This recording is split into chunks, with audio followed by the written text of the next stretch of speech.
Chapter 8. Continued. Two thieves enter the warehouse, finding 4 other men standing around a table. The two hand a small bundle of papers to Yusuf.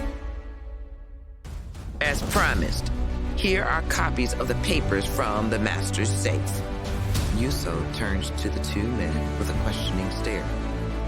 You returned everything, so he doesn't know you were there? Just as you instructed, we went in through a window from the roof after they left and found the safe in the kitchen. It was simple to find. It was easy to break into.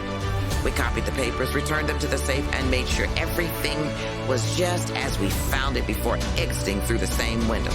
And then we came directly here. Apparently satisfied, Yusuf hands over a bag of coins. Here's your payment. Now be gone. As the 2 thieves leave, Yusuf glances at one of his men and nods, and a group of men leave through a different exit. The 2 thieves exit the warehouse and begin to walk along the river, heading out of town. Out of the shadows, 3 men emerge and attack the 2 thieves. A fight breaks out as swords and knives are drawn.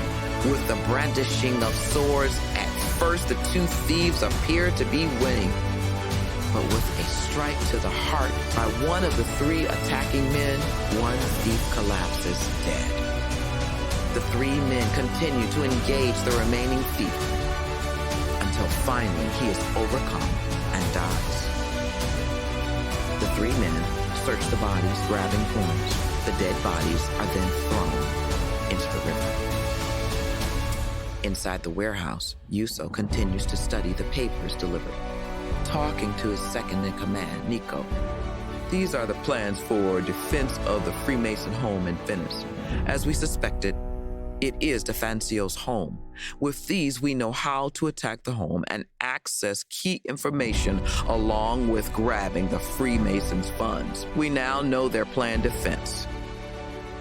Given these plans, our approach to overcome the defenses can now be revised. We had planned a frontal approach, but the open courtyard could be fatal given the information in these defense plans. Nico nods to Yusuf.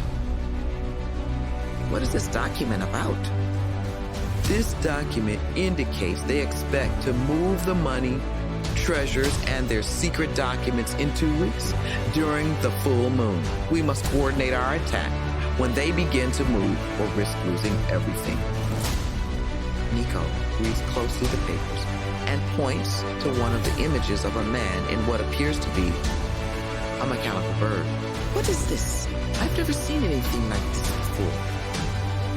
The papers from the master show 2 unique objects that will be utilized. The first is some type of flying machine that would support a man and can defend above any building in a mobile unit. The second one shown here is a vehicle that seems to contain a number of men. It can maneuver within an armed force, allowing them to overpower the attack from the ground. I've never seen any objects like this before, but then again, we are dealing with a master engineer whose capabilities cannot be underestimated. Many have gambled on overcoming the master's defenses before, and most have fallen in battle. We cannot fail.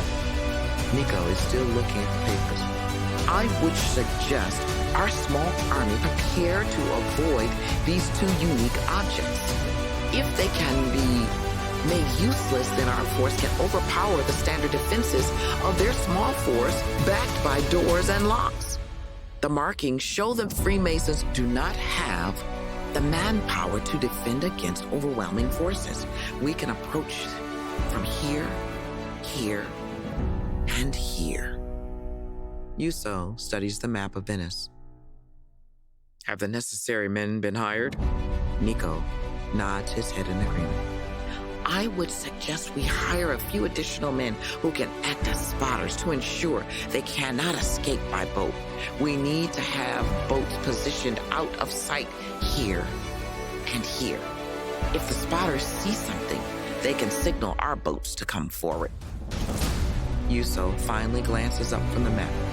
We need to move our base to Venice as soon as possible. Get everything ready and start moving men out of town. I should have some leaving tonight. I'll position horses outside of town for others, including us, tomorrow after dark. As Yuso and Nico end their discussion, they part. Nico heads over and starts giving orders to a few of the remaining men. The men grab their possessions and leave the building. That night, 5 men are seen heading on a road towards Venice, Italy, on horseback. Well, folks, we've reached the end of the chapter. Click the link to continue listening to the story. Also, be sure to smash the like and subscribe buttons so you never miss another story on Watcher in the Fall.